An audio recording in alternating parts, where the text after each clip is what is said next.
And welcome back, ladies and gentlemen, to another episode where we explore the ever expanding depths of stupidity in the YouTube boxing scene. Today's episode is inspired by Hall of Famer Tim Bradley, who recently gave his analysis of the upcoming Benavidez versus Yard fight. Now, Tim was doing just fine with his breakdown until he sadly took a wrong turn straight into Dum Dum land. It seems nobody is immune from catching a case of ring IQ syndrome.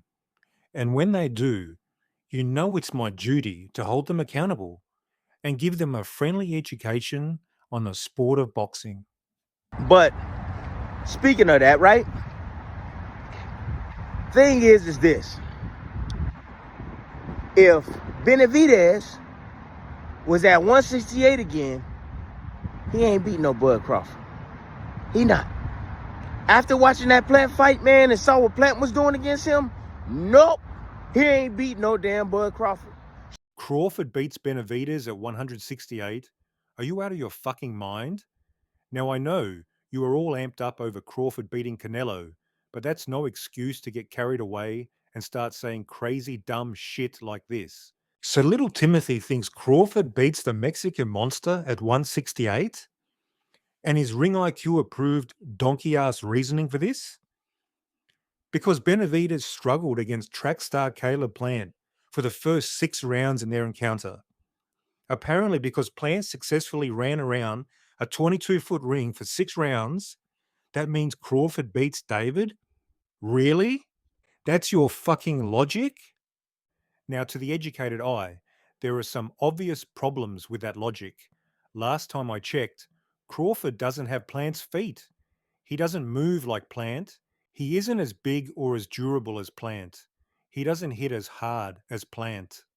In fact, besides both being boxers, in the broadest sense, he fights nothing like Plant. So with that in mind, Tim, why the fuck would you use Plant as a metric? Crawford would not fight David like Plant did. He likes to mix it up in the danger zone. He likes to stand and exchange. He's not even as defensively slick as the Plant David fought. So he'd be there to get hit a lot more, and that would be his undoing. He's also simply not as durable as a fully fledged super middleweight, regardless if you think he's fucking Superman now because he beat Canelo. You, of all people, should know styles make fights. And Crawford, with his aggressive dog mentality and slower feet, would actually be a better matchup for Benavidez than Plant was, even if Crawford is technically more skilled and a better fighter. And guess what? Crawford knows it just as well. That's why he dismissed the idea of ever fighting Benavidez, because deep down, he knows David would beat the shit out of him. He makes a lot of mistakes. You know, and somebody with the complexity of Crawford, he gonna see all the mistakes and make them pay for them, right? And it's all about making them pay often, not every now and then. That's the problem. That's how you shut down. It's called the shutdown system. Systematically shut down anything they trying to do. You taking everything away from them. Any position they get in, any bad spots they get in, you taking advantage of everything. So Crawford would shut down David Benavidez, would he? So he would discourage David from letting his hands go, would he? David would get shut down by the power of a blown-up welterweight, would he? That take is right out of the Special Olympics of Grand Delusion. You still have not realized the only way to shut down David is to run for your life or kill him in the ring, because otherwise he will just keep coming with the pain. Hey Tim, tell me how Crawford would keep Benavidez off him with those 38-year-old legs. I guess he would just stand and fight David in the pocket like he did Canelo, right? He's going to outbang Benavidez in the pocket? Hey, newsflash, Timmy. Benavidez's hands would be just as fast as Crawford's. And unlike Canelo, he knows how to put combinations together to the head, to the body. Unlike Canelo, he throws far more volume and has far better cardio. So with that in mind, how the fuck would Crawford do his little shutdown? You really think catching Benavidez with a few counters would shut him down and discourage him? Newsflash, it would encourage him. He'd be even more vicious because that's the kind of dog and savage David is in the ring. And guess what? Crawford fucking knows it. And Tim, what about Crawford's mistakes? What do you think Benavidez would do with them, especially when those 38-year-old legs start slowing down? Another hint, it would get ugly. Really fucking ugly. Now, I know what some of you are thinking. How dare you educate a Hall of Famer like Tim Bradley? I'll tell you why. Because nobody is immune to an education, Hall of Famer or not, especially when I've got a long memory.